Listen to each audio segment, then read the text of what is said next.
Kaya kailangan magkaisa tayong lahat ngayon. Ang huli ay huwag nyo na iboto ang mga kandidato na sumusuporta sa bangag. Bakit? Bakit? Kasi para bang sinasabi nila na bangag okay lang na hindi mo tuparin ang pangako mo sa kampanya. Bangag, okay lang na huwag mo na ibigay ang 20 pesos per kilo na bigas. Parang ganon ang kanilang sinasabi. Dahil hinahayaan nila hindi nila tinatanong. Hindi nila hinahanap. So ibig sabihin, okay lang din sa kanila. Nawala na yan. Pangako lang yan na hindi na talaga matutupad. Kasama na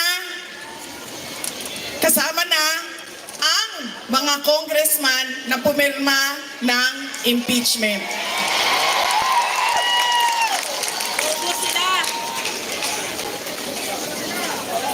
Kaya, kasi kasabot din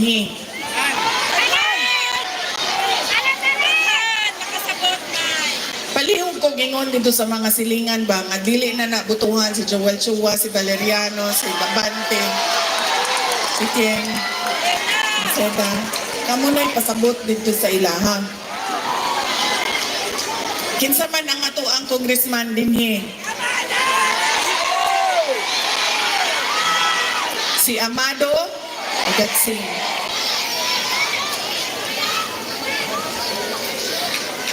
Kasi sa totoo lang, no, hindi ko talaga alam kung anong plano ng administrasyon na ito para sa ating bayan. Para tayo ay maalis sa kahirapan. Dahil ang napapansin ko, hinahabol lang nila ako lagi. Si Inday Sara.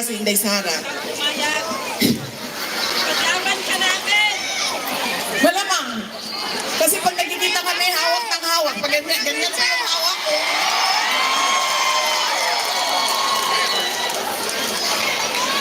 ang liit-liit naman.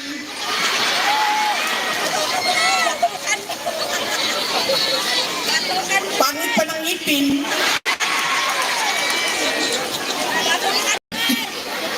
Sabi nila pag nagdroga daw, ganun daw talaga, pangit ang ngipin. Kasi ano daw sa... Sandali, mawawala ako sa sasabihin ko eh. Hinabol nila ako ng hinabol. Binanatan, pinailan ng impeachment, tapos nandyan pa rin si Inday Sara. Gawin natin, nakawin na lang natin yung kidnapin natin yung tatay niya. Nandyan pa rin si Inday Sara. Hindi ko na alam kung ano ang sunod na plano nila. Nay, wag kang mag-alala, lalabas. Ang gusto ko lang malaman, ano ba ang plano nila para sa bayan? Maliban sa paulit-ulit na pangako na hanggang ngayon hindi naibibigay sa taong bayan. Nandito ang taong bayan! Sumuporta sa'yo! Yan kami! Dito kami! Pa? Hindi ko marinig. Nandito kami! Nandito kami! Nay! Kaya,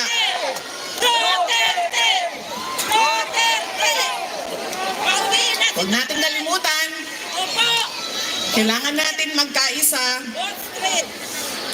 Diretso ang senador natin, diretso ang ating mga kandidato sa syudad ng Maynila. Mga kababayan, ang lahat ng ginagawa natin ay para sa Diyos, sa bayan, at sa bawat pamilyang Pilipino. Syukran.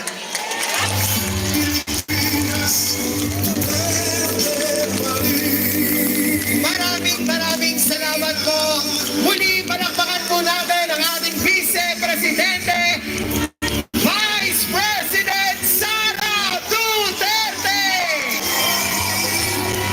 Pilipinas, Duterte.